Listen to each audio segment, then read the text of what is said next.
Hello welcome to our kitchen. यहाँहरूलाई फेरि पनि मेरो अर्को नयाँ भिडियोमा स्वागत छ। आज चाहिँ हामीले घरमा सजिलैसँग कसरी बजारको जस्तै मिठो निम्की बनाउने भनेर हजुरहरूलाई देखाउन गइरहेको छु। त सुरु गरौँ है त। यहाँ चाहिँ मैले लिएको छु 3 कप मैदा र यसमा चाहिँ मैले आधा चम्चा ज्वानोलाई एड गरेँ। त्यसैगरी 1 ठुलो चम्चा कालो जिरालाई पनि एड गर्दैछु र मैले चाहिँ यहाँ आधा चम्चा नुनलाई पनि एड गरेँ र अब अन्त्यमा मैले माथिबाट थोरै तेललाई पनि हालेँ र तेललाई हालिसकेपछि हामीले एकछिन यसलाई यत्तिकै मिक्स गर्नुपर्ने हुन्छ, पानी नहालिकन।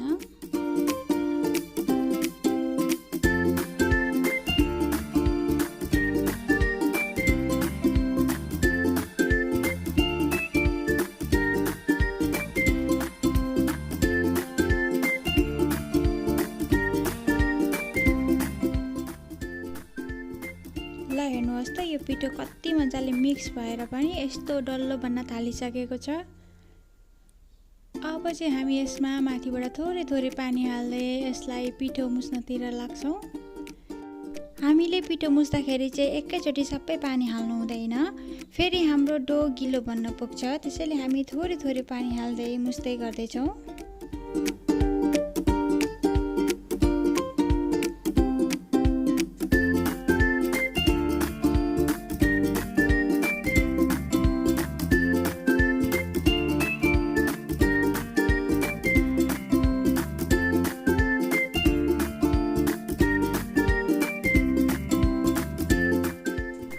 ल हेर्नुहोस् त, हाम्रो निम्कीको लागि कति मजाको नरम डो बनेर तयार भइसकेको छ।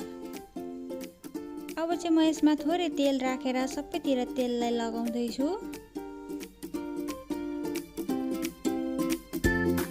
र तेल लगाइसकेपछि यसलाई चाहिँ मैले माथिबाट प्लास्टिकले कभर गरेर यसलाई मैले 10 मिनेटको लागि छाडिदिँदैछु।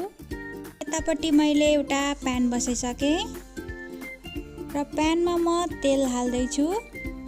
अब म यो तेललाई एकछिन तात्नको लागि छोडिदिन्छु र यतापट्टि निम्की बनाउनतिर लाग्छु। यतापट्टि मैले बेलनामा चाहिँ मजासँगले तेल दल्दैछु ताकि हामीले यो निम्कीको लागि पिठो बेल्दाखेरि चाहिँ नटासियोस् भन्नका लागि। ल हेर्नुहोस् त, म यसलाई बिस्तारो बिस्तारो यसरी बेल्दैछु, फर्काइ फर्काइ।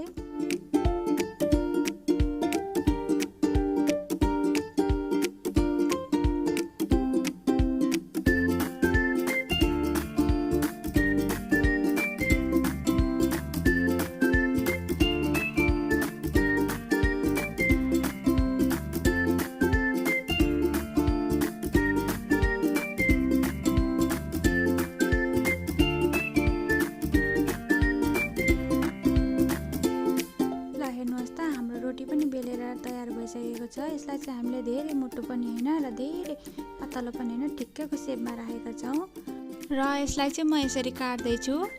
हामीले निम्की बनाउनको लागि हामीलाई निम्कीको रोटी गोलो हुनुपर्छ भन्ने जरुरत पनि छैन। हामीले जुनसुकै आकारको रोटीलाई पनि यसरी काटेर बनाउन सक्छौँ।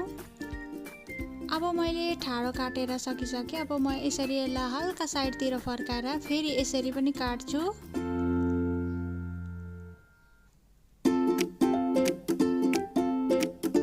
ल हेर्नुहोस् त, हाम्रो रोटी चाहिँ निम्कीको सेपमा काटिसकिएको छ।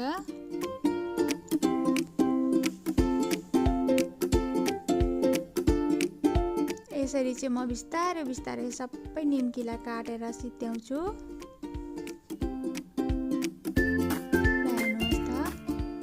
अब मैले यो तेल तताइसकेको छु र यो तेल तात्ति पनि सकेको छ। यसमा म अब सबै निम्कीलाई यसरी माथिबाट हाल्दैछु।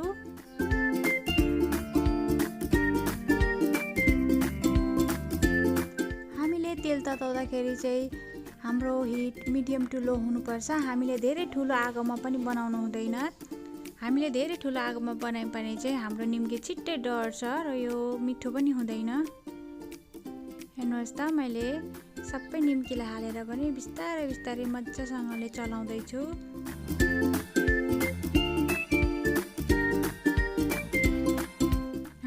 निम्कीको कलर चेन्ज हुन थालिसकेको छ।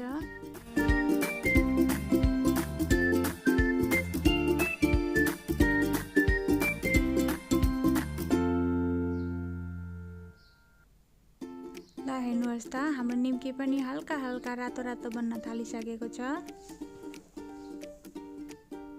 अब यसलाई फेरि पनि हामी केही बेर यसरी नै चलाउँदै पकाउँछौँ।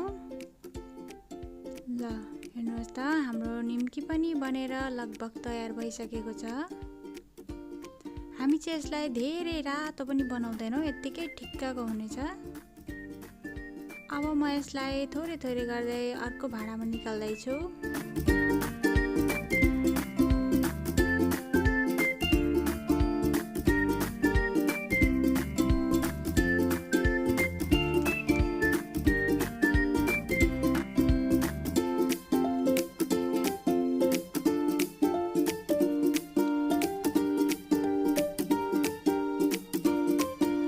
अब फेरि पनि म हजुरहरूलाई अर्को निम्की बनाएर देखाउँदैछु।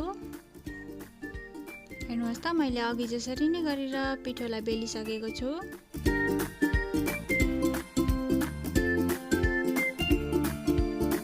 र म फेरि पनि अघि जसरी नै यसलाई काट्न गइरहेको छु।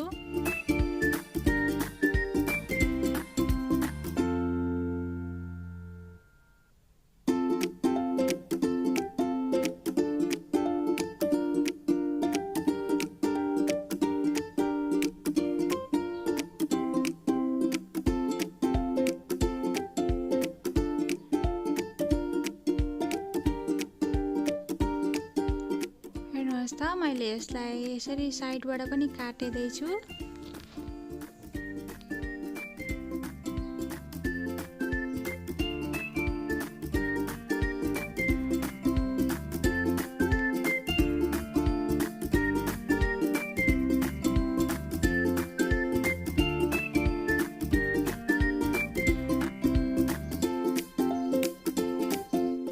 र मैले काटेर राखेको निम्कीलाई पनि सबै तेलमा हाल्दैछु।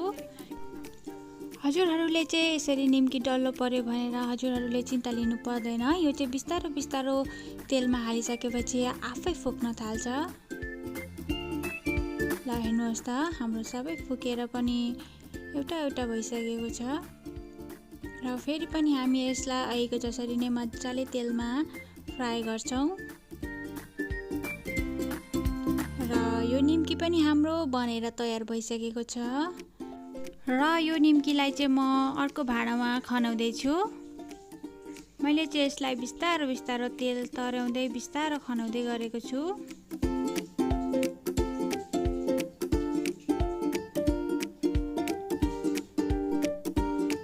ल हेर्नुहोस् त हाम्रो बजारको जस्तै मिठो र एकदमै राम्रो निम्की बनेर पनि तयार भइसकेको छ। यसलाई मैले प्लेटमा राखेर पनि हजुरहरूलाई देखाउँदैछु। हजुरहरूले चाहिँ यसलाई चियासँग अथवा कुनै चाट बनाएर पनि खान सक्नुहुनेछ। यो चाहिँ एकदमै मिठो हुन्छ। र यो मेरो आजको भिडियो हजुरहरूलाई कस्तो लाग्यो? मन परेमा लाइक, कमेन्ट, सेयर अनि सब्सक्राइब गर्न नबिर्सिनुहोला। बाई।